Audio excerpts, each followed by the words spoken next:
Oa mwanamke aliyewahi kufanya mambo haya matano, fahamu umecheza kamari ya patapotea, yaani ya kupata mwanamke sahihi au asiyekuwa sahihi, kwa sababu haya mambo matano yanadhihirisha wazi kwamba huyo mwanamke sio mwanamke sahihi. Ijapokuwa anaweza katokea akawa mwanamke sahihi, lakini ni vyema zaidi kutambua kwamba utakuwa umecheza kamari ya patapotea, yaani ya kupata mwanamke sahihi au asiyekuwa sahihi.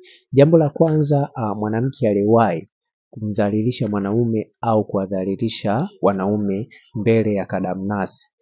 Hii pia ni mojawapo ya jambo ambalo linadhihirisha kwamba ikiwa utaoa mwanamke wa aina hiyo, basi utakuwa umecheza kamari. Na pia jambo lingine, mwanamke aliyewahi kufanya mapenzi na wanaume ambao walikuwa ni marafiki wa mtu aliyekuwa naye katika mahusiano. Huyu ni aina mwanamke ambaye ikiwa utamuoa basi utakuwa umecheza kamari ya patapotea. Na pia ikiwa utaoa mwanamke aliyewahi kutafunwa kisamvu, alafu wewe sio mpenzi wa kutafuna kisamvu, ni muhimu sana kujua kwamba utakuwa umeoa mwanamke ambaye anaweza kawa sahihi au sio sahihi, lakini utakuwa umecheza kamari ambayo sio sahihi kuweza kuielezea hiyo kamari, lakini muhimu sana kujua kwamba utakuwa umecheza kamari. Na pia jambo lingine, mwanamke ambaye aliwahi kujiuza kwa ajili ya kupata fedha, huyu ni mojawapo ya mwanamke ambaye utakuwa umecheza kamari ikiwa utamuoa. Na pia aina nyingine ya